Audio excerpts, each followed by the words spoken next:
Tēnā koutou, welcome and thank you for joining the Otago Southland branch for our brown bag lunchtime kōrero. We just have some quick housekeepings. If you could please turn off your microphone so we don't get any feedback, that would be great. You can opt to have your camera on or off, or if you wish to eat your lunch in private, that is perfectly okay. The theme for today's session is around record managers and record management. The branch has decided to do a round robin style presentation discussing the panelists' career and how they have developed and what their daily duties are like today. So today we have Claire Dowling from Anderson Lloyd and Rebecca Clark from the Invercargill City Council and Jane Smith from the Central Otago District Council. I have several questions that I've prepared and I'll ask each of the speakers these. In addition, if you have any questions or comments, please pop them in the chat at the bottom and we'll hopefully get time to answer some of these at the very end.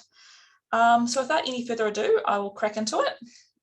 Okay, so question number one is, what is your current role? And we'll start with Jane.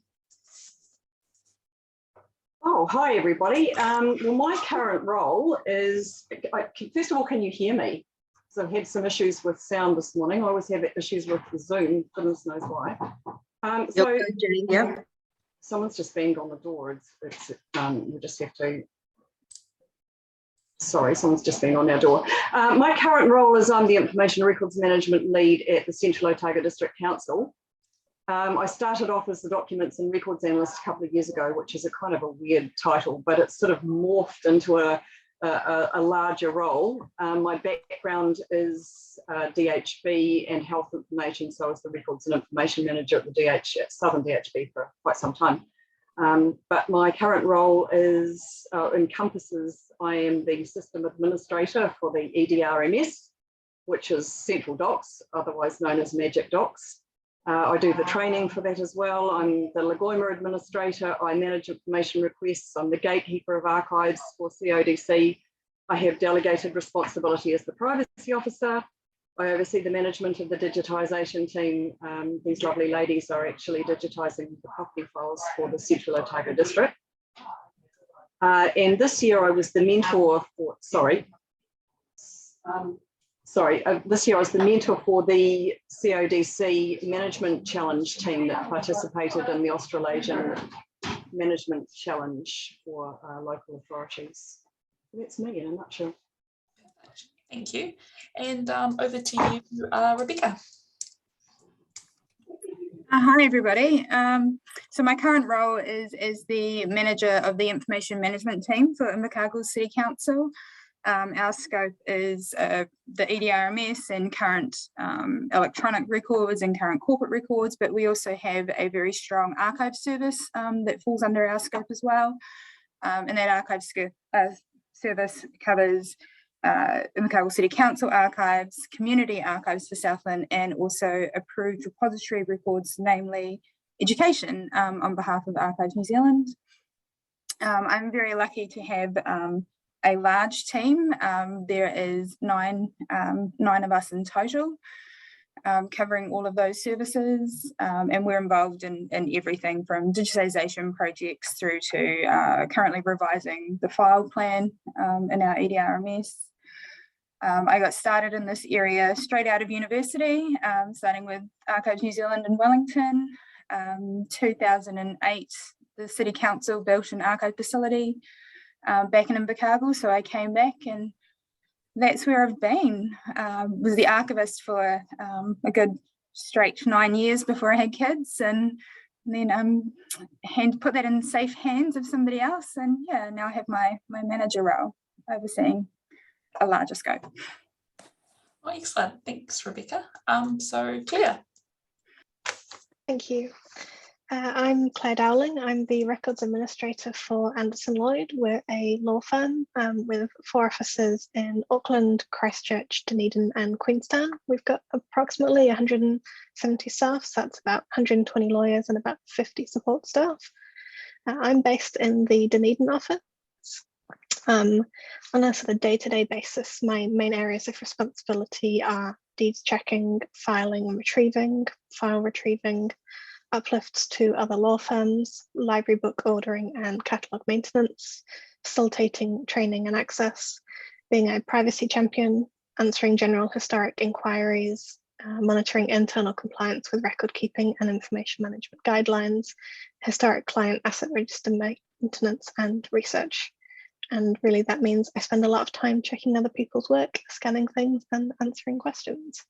I'm also responsible for our annual destruction as per our retention and disposal schedule and our relationship management with our offsite storage provider. And I'm fortunate enough to be involved in some professional associations, ARAMS being one of them, the other being the New Zealand Law Librarians Association. I'm the National Executive Treasurer, and I also run monthly information and records managers Zoom meetings based down here in Otago, Southland.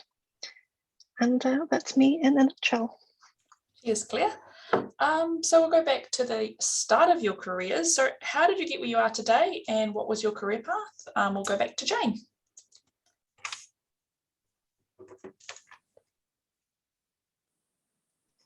Well, yeah, gosh, what a story. I entitle my career path as the roller coaster ride because in 1978, I decided, after, leaving school and at the end of 77, it's like, yep, want to be a lawyer. Not going to get married till I'm 30 and, children, good Lord, no.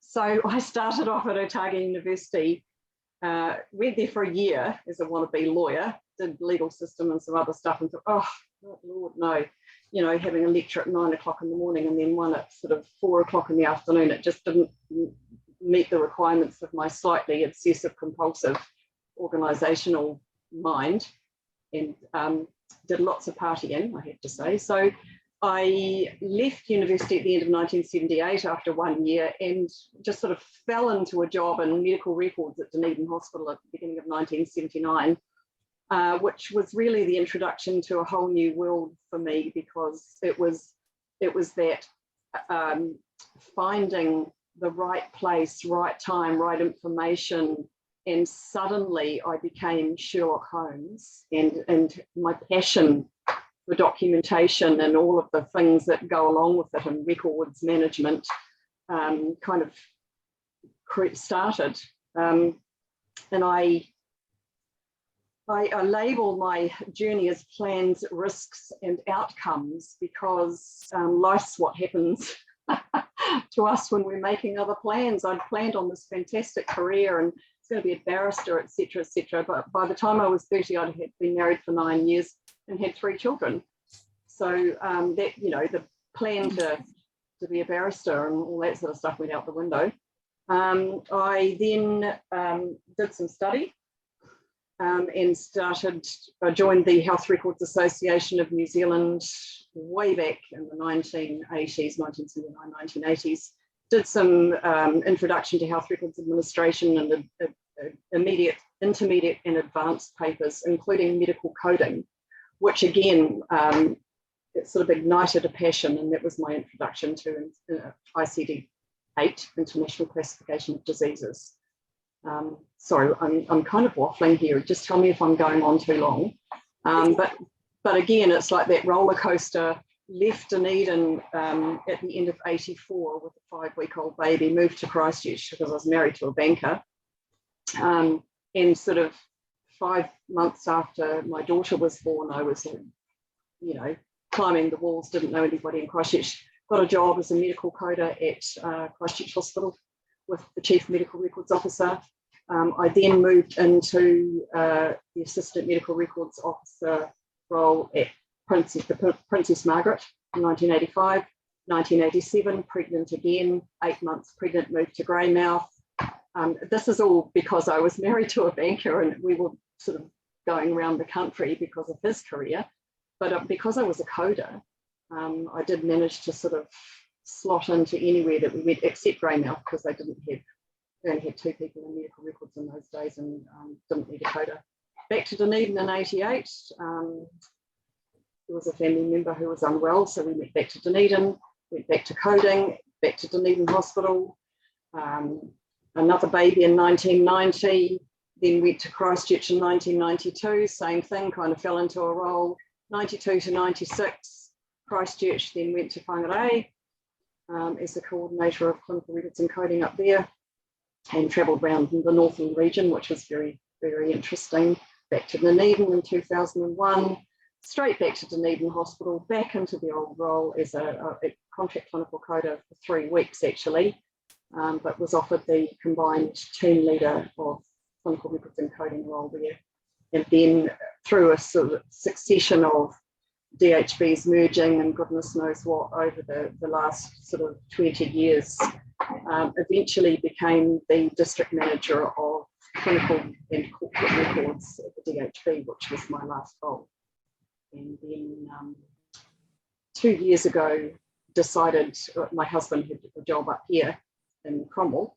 I decided I needed a change, so I made the break and moved from central government to local government, which has been fabulous and fascinating and still learning things every day. Oh, stunning. Thanks, Jane. Quite an expensive career. Quite a long, horrible, involved story, but it's been a real roller coaster, and plans don't necessarily work out the way you thought they would, but the outcome is always something I probably wouldn't change. Brilliant. So that question to you, Rebecca. So after university in Dunedin, I moved to Wellington to do a postgrad study. I decided to do that part-time and try and get into the workforce and just make living in Wellington a little bit easier on the budget, and was lucky enough to get a part-time role on contract with Archives New Zealand. At that time, they'd recently received the South African War and World War I military personnel files, having a bit of trouble keeping up with demand for copies. So I sort of tongue-in-cheek referred to myself as the glorified photocopier at that stage. But it was the foot in the door that sort of kept me in this industry my entire professional career. And then, lucky enough to get permanent positions, and was there for just shy of 3 years before the opportunity came up in Invercargill to be the first archivist in the new archive facility. I think I was probably about 24 at that stage, and I think I just wooed the City Council with Archives New Zealand. I probably had no business really at 24 with a couple of years of experience in my belt taking on that role, but so luckily I had lots of good contacts and we managed to get there, and we became an approved repository in 2014, which was something we'd worked hard for. And I just got very comfortable in that role as the archivist. I had a lot of freedom to mould things and to be a jack of all trades, with largely relying on one other person, one assistant archivist, and volunteers to try and get through decades of backlog of community records and try and even scratch the surface of corporate records with the City Council, let alone the approved repository role as well. We did a lot of great things during that time, but then I came around, I was only ever going to be there for 2 years, and then I was off to big glamorous lights somewhere else, and as sort of Jane said, the best laid plans and all that. It's what happens when you marry a farm boy, I guess, who's never going to leave the area. Kids in 2017 and 2019, and at that time in 2019 the City Council did a restructure and a realignment of some of its services.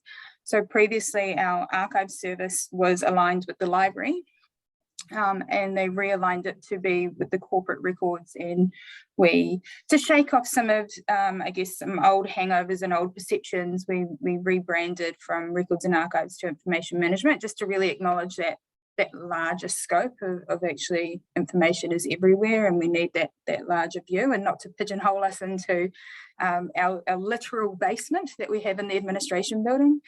I was lucky enough to get the manager role there. So 2 years that I had dedicated to City Council turned into, I never know what the math is on that, but 14, something like that. Yeah, so great. Sounds like going for that job in Invercargill was a catalyst for great things. I was really unsure about it, but took the philosophical, everything happens for a reason, and you can always go back, and that was kind of the plan, but just didn't quite happen that way. Yes, great. So to you, Claire. My story is shorter and simpler thus far, but I'm sure there's plenty more years in my career to come.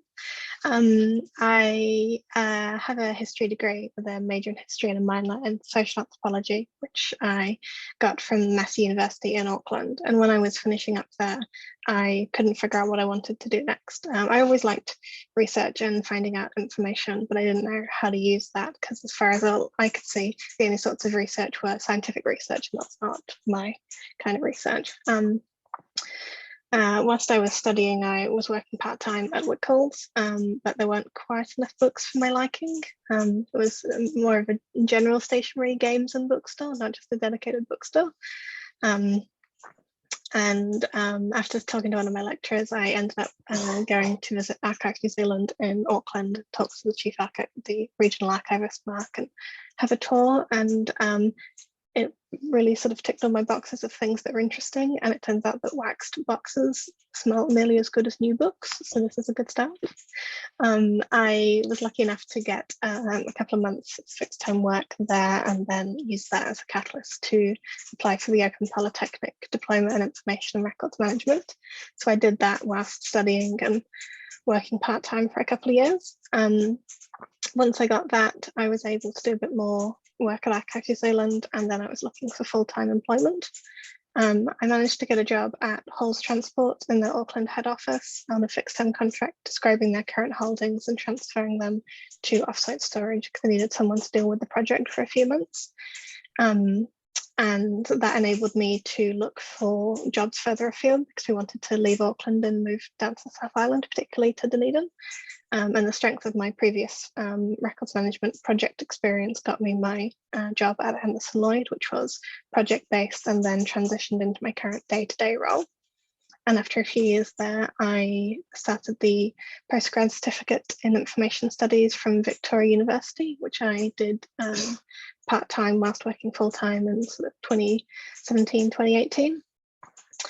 And so I think that I've done a sort of consistent mix of working and studying simultaneously for many, many years.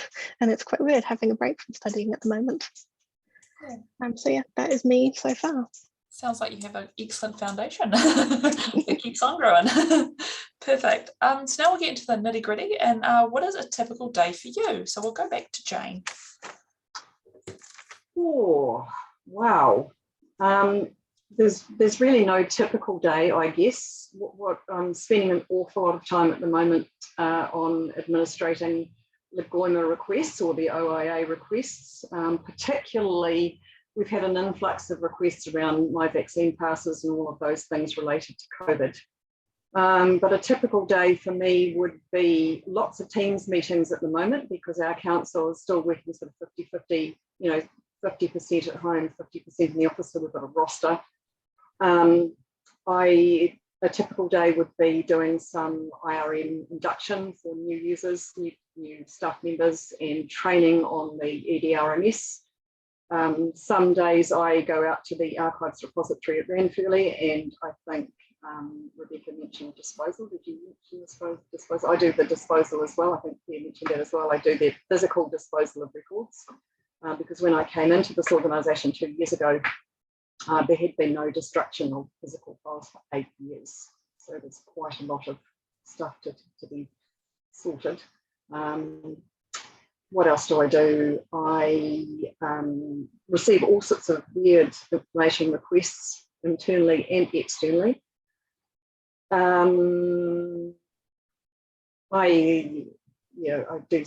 have done some study in the last few years, or lots of study in the last few years. I'm not studying at the moment, so that's not part of my day-to-day. I've decided to kind of park that for now. I'm moving into this lovely phase of my life where I'm trying to be stress-free. It's probably a typical day for me. Lots of training, lots of talking, which I love to do anyway, but also organising. I'm very a wee bit obsessive about, my catchphrase is right time, right information, right place, right time for the right people. So I'm constantly sort of sifting through the EDRMS and sorting out a lot of inactive physical files here as well. Yeah, it sounds like it's quite a varied day. Oh, and lots of privacy requests, lots of or queries, and lots of Lagoima administration. Actually, at the moment, it's taking over at the moment. Thanks, Jane. So over to you, Rebecca. Yeah, a typical day for me is just full of meetings, to be honest. Like I mentioned previously, I'm very lucky to have a large team, and they take care of all of the operational aspects to archives and records. So that leaves me really with that advocacy role and that strategic planning role. So it's, yeah, I'm learning to let go, because I spent a long time being a doer rather than just a talker, and now I'm increasingly finding that if I try to do anything, I'm interfering with what the team's doing, and I'm just need to leave them to do it. And yeah, so it's really about advocacy, particularly within the council. We've never been particularly strong on communicating the Public Records Act.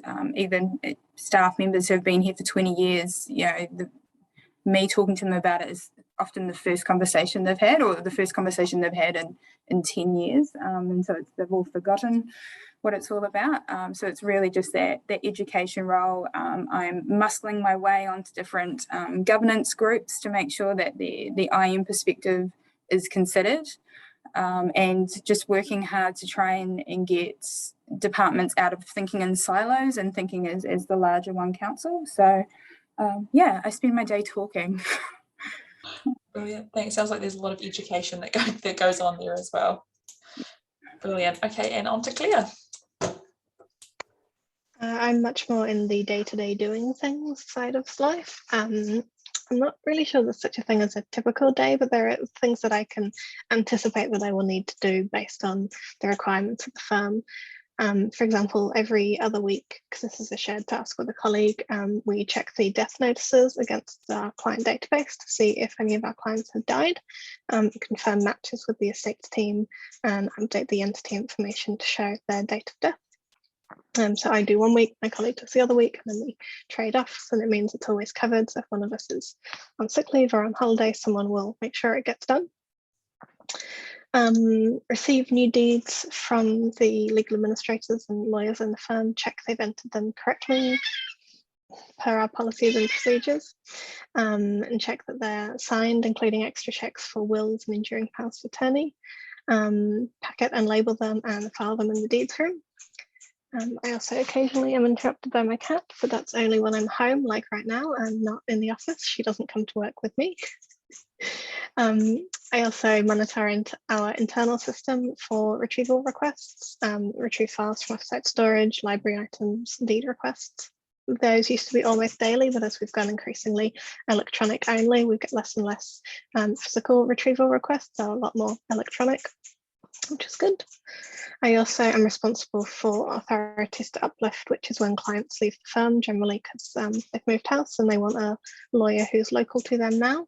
So I process those, purge and scan files, and send their deeds out to the new firm. So each day I'm checking if new ones have been received and carrying on working on the ones I had on the go previously. And then other general internal administrative tasks, depending on what needs to be done or what things my supervisor needs me to pick up to help the rest of the team. And then just monthly reporting for like quantity of matters opened and matters closed, deeds lodged, uplifts received. So we've got a sense of the general records management picture of the firm on a month-by-month basis. And then monthly ARANs, NZLLA, and information and records managers meetings and associated tasks. Brilliant. Sounds like you might need a few checklists to get on top of everything. Most definitely. Stunning. So now try to sell the job. What is the most, what do you enjoy the most from the role? We'll start off with you, Jane. Oh, look, it's the people that make it all worthwhile. I love working with people. I love to talk. Those of you who know me know that I love to talk. But also it's the satisfaction of getting things done. I've worked in previous roles where there's a lot of talk, there's a lot of expectation, and when you do the work, it kind of just gets not ignored, but you've done a lot of work and you don't see the benefit, or the benefit, or it isn't appreciated. So I guess in my current role, it's the satisfaction of actually getting things done and seeing things progress is what I enjoy most about my role here. But it's also the lifestyle and the weather, and lots of Pinot Noir and Chardonnay and things like that, really. What's not to love about that? Brilliant. On to you, Rebecca. Just to echo what Jane said, really, what I enjoy the most is the people. I'm very lucky to be in a position where I have a wonderful team, and I have a great executive leadership team as well, who understands the importance of good information, and so they're not hard to sell. So the conversations and the people contact are really enjoyable experiences. I also enjoy that because we have our archive service, we have that clear community contact, and you feel like you're doing good for the community as well. It's not all just internal. There's that external component. And just the variety. While I spend most of my time in meetings now, if I just need that day tucked away, I can go and roll up my sleeves and give a box of records a bit of love and get them all beautifully cleaned up and packaged. And there's just, you can find meaningful work in everywhere. And a bit like what Claire said earlier, you learn to enjoy really strange things. Like, I'm incredibly passionate about shelving now for some reason. I get really wrapped up in it. So I think I'm just lucky that I found something that suits me. Yeah. Oh, that's great to hear. And on to you, Claire. I think the thing that I probably enjoy most is just helping people find the documents or resources that they need. Sometimes it's a bit of education in terms of how to find things in the system, and other times it's just because they want an extra set of eyes. And just enabling people to solve the mysteries that are being thrown at them, or solving mysteries of my own. But keep it simple. Oh, brilliant. Cheers. So what challenges and opportunities do you see for your profession? We'll go back to Jane. I think long-term challenge has always been that people don't recognise information records management as something really important until they need to find something. I've been in situations where people say, "Oh, what do you do?" And you start telling them, you can see their eyes glazing over and they're looking for someone else to talk to. So it's raising the awareness, I guess, of good information records management. The opportunities are there for people like ourselves who are passionate about it. And I guess the opportunity is how to, is promoting how important it is that, we have accurate and complete information, and it's stored in the right place and it's user friendly and it has the right security around it and all of those sorts of things. So the challenges are still trying to explain to people how important it is that that documentation information must be retained and looked after and appreciated, but the opportunities are there for people with passion to be able to dive into that, and we have the technology to make it so much more effective. Yeah. Oh, thanks, Jane. So to you, Rebecca. I think I find personally the challenges around the pace of technology. I'm finding myself increasingly needing to have more and more tech knowledge in order to be effective in that information management role. It's so easy now to buy what can potentially be another application with data silo. You just need a credit card and you've brought yourself some sort of new app that serves, sometimes a very linear function, and anyone in council can do it, and you're sort of often scrambling to make it fit a larger strategic vision, or even rationalize what you have. So I think whereas previously it didn't matter that I wasn't a techie, now I definitely need to scrub up on my tech knowledge so I understand all of these IT acronyms, and I'm not just sort of waiting for them to humanize the language for me and the concepts. And the opportunities, I personally feel like there is more awareness now that information management is important. Just the sheer volume of data that we're creating is unmanageable. And I often, when talking about it to fellow colleagues, I talk to them about the number of photos that they have on their phone. And I mean, I have a 3-year-old daughter, and so I have 50 images of her nostrils that has to be managed. Even if that's just pressing delete, you have to manage that. And many of the other staff, are the same. And you don't realize it until you have to create a beautiful calendar for the grandparents of 12 pictures of the kids, and you're filtering through what feels like thousands of ears and nostrils just to find a nice one. So I recently listened to a webinar where somebody referred to the metadata payload, and I'm like, yeah, that's a challenge, but it's also an opportunity to show people, if you do it well, the value of that. And I've rambled long enough on that one. No, that's great. I also struggle with acronyms, so I understand. On to you, Claire. Well, my first point's already been covered quite nicely by Jane, that I put that information and records management shouldn't only be the ambulance at the bottom of the cliff. We need to be an active part of the day-to-day workings of our organisations.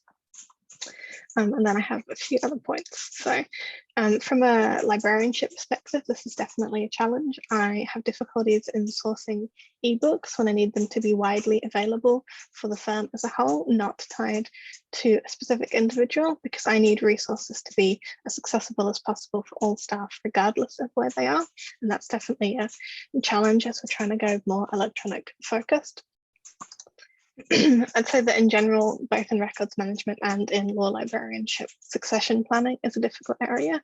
Yes, there's a lot of opportunities for people, but also a lot of people stay in the profession for a long time. And so you have to wait for them to retire. So depending on the kind of role that you're interested in, it can be quite hard to get into.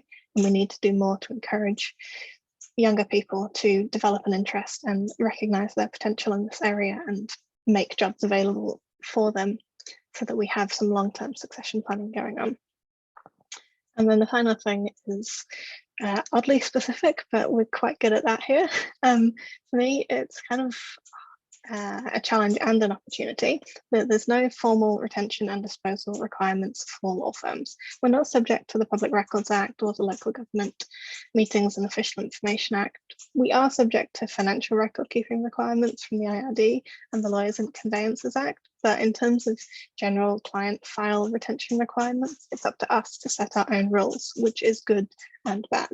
It means that firms lack consistency, which is confusing for staff when they transition between firms as their careers grow.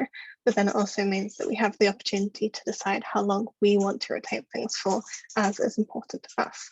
And so it's simultaneously good and bad. And I'm not saying that a piece of legislation would be a good fix for it, but I think it's an interesting challenge that is something that people don't tend to consider when you work in a private organisation. The rules aren't necessarily as clear and specific as they are when you work for government.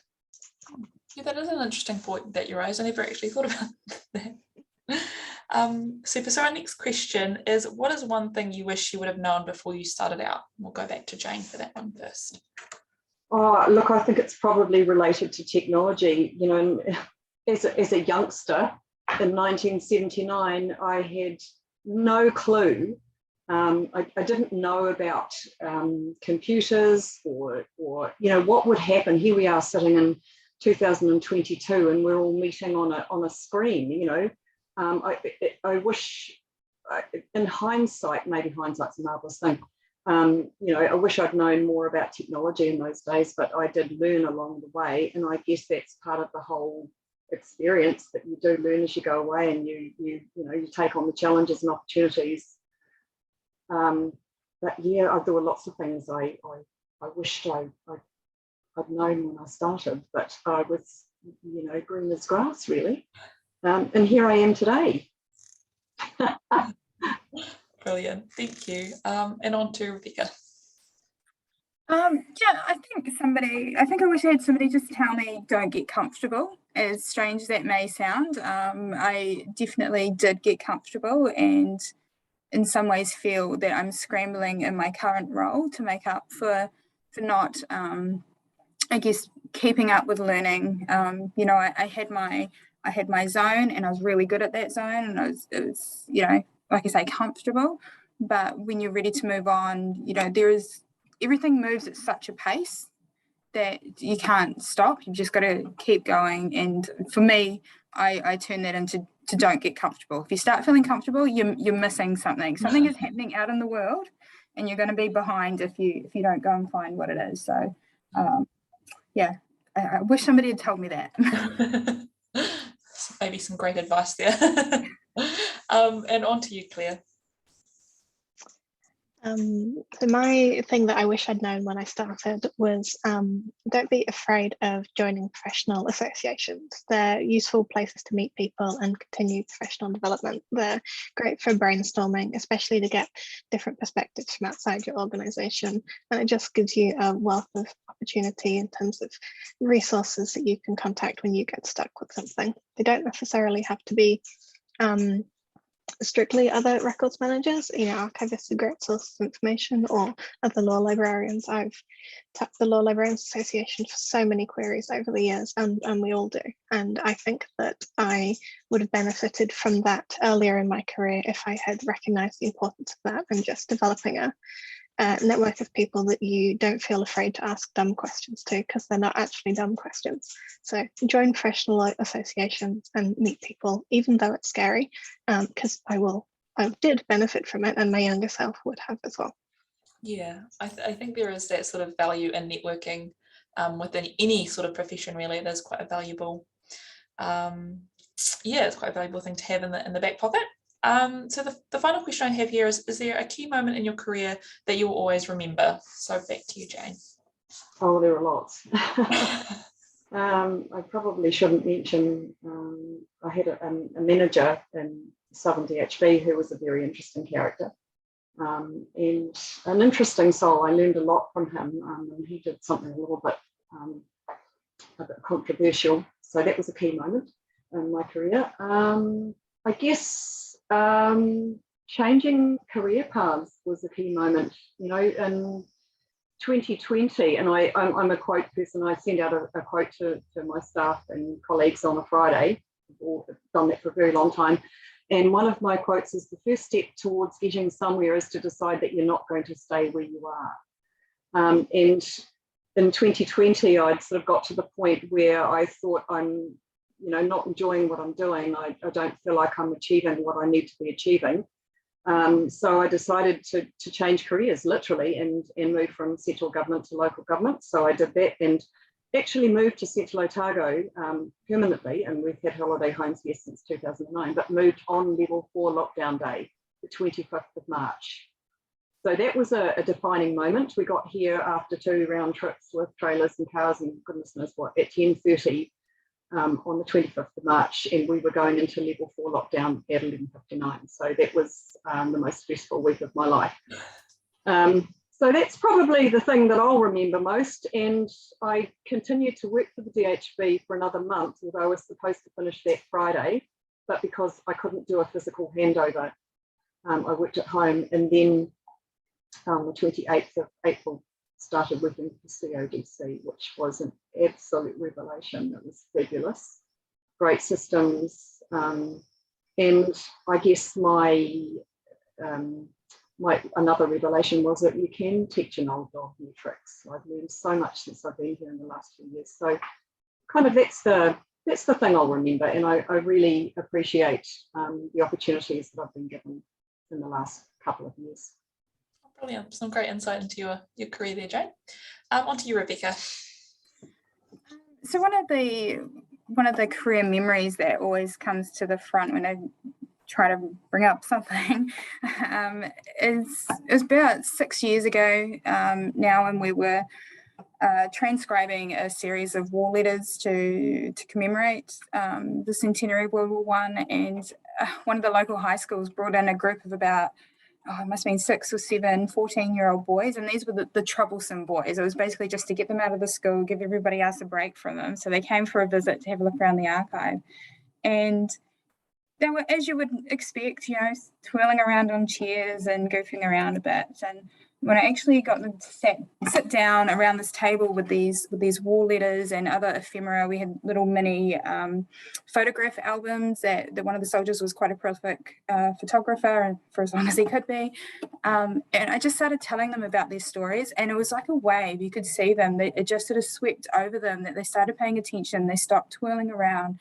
They started engaging with the letters and with these soldiers' stories and what they went through and what it would have been like for the families to be receiving these letters, and the distance between them as well. And there was brothers in there as well, so you could see the crossover of the stories and the points where, one brother died and then that letter home from the brother that was still alive at that stage. And I would put my hand on my heart and say they walked out different kids. They were just so respectful. They went from kids that were just mucking around and they knew they were tagged as these troublesome kids to ones that really just got it, and it just kind of reminds me every time I sort of need an example of why we do what we do. Like, it's a nice one, and also reminds me why it's important to start engaging with kids at a young age, like really encourage schools to come through and learn. And another one is they come through in primary school, and I tell them what the archive is and the difference between an archive and the library and what we do and why we do it. And then they come back again in high school and you ask the same question, does anybody know what an archive is? And I started getting these textbook answers back because they remembered, and I was like, yeah, we're winning on the education front. So yeah. That's brilliant. Sounds like you're really having an impact down there, which is great. Yeah, it is good. And on to you, Claire. Nothing so profound, unfortunately. They're just two personal key memorable moments. Realizing that waxed boxes smell nearly as good as new books, because there's nothing quite like it. And then having the opportunity to work with the NZLLA in organising our 2021 conference, which included Judge Lane Harvey from the Maori Land Court showing us pictures of the Maori Court archives. And it was just a really nice opportunity and intersection of professional development and resources and the people that I'd met previously, and then having the opportunity to see the pictures of the archives, which I wouldn't have had the opportunity to otherwise. It was definitely a memorable moment for me. Oh, great. It's great to hear, Claire. So that's the end of the questions that I have prepared, but we do have time. I think we've got a couple from Vicky. So I'll just ask both Jane, Rebecca and Claire. So the first one is, my question is, how did they get the chance into management? So Jane, do you want to take that away? Well, my first introduction to management was 1985, when I was just a young thing with a young baby. And I think I said at the beginning, I was working for the Chief Medical Records Officer for Canterbury Health, and working 3 hours a day doing the country hospital coding in those days, which was what we now call the rural hospitals. But he and I used to sit in the same office, and he was a fascinating guy who'd been in the Air Force or the Army or something. No, he'd been in the Army, and one of his best friends was the Chief Medical Records Officer, or it was the Medical Records Officer at Princess Margaret. And he took me over there for a visit one day, and Gil Dampier, who was the medical records officer at the Princess Margaret, said, "Oh, our assistant is the medical records officer is pregnant, and we've been looking for a replacement, for maternity leave cover." And they offered me the job, and as it turned out, the other lady didn't come back. So I was given that opportunity at the time. I had to apply for the role and go through an interview process, but that was the first experience at sort of managing staff way back in 1985. And, it was an interesting thing because I was 25, I think I was, and there were women that had been there, or people that had been there for 30 or so years, who were a little bit resistant to this young thing coming along and, suddenly taking management of people. It was a very steep learning curve, but a really good opportunity. And then it just kind of went on from there. Oh, brilliant. Thanks, Jane. Rebecca, do you want to add to your experiences? Yeah, so the lead into my current manager role was I went in as an interim team leader of the archives team and the corporate records team while we were finalising the organisation's restructure.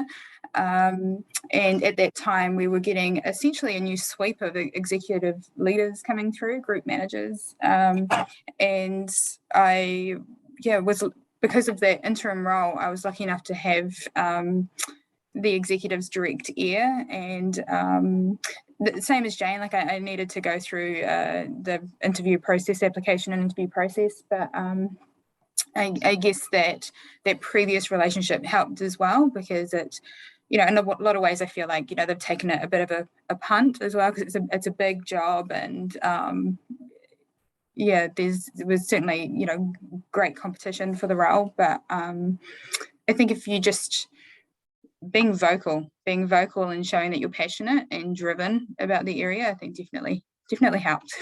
Awesome. Thanks, Rebecca. That's great advice. Do you have anything to add, Claire, about your experience? Well, I've only ever been a supervisor. I've never actually been in management. Supervising is just, for me, about clarity of communication and delegating work to people and trying to make sure they have the things that they need to do the work that I need them to do.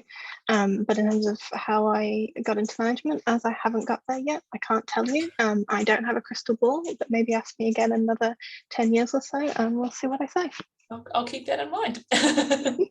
And the other question we have is, what do you believe is the best trait of a manager? So I'll direct those ones more to Jane and Rebecca. So if Jane, do you want to lead off with that one?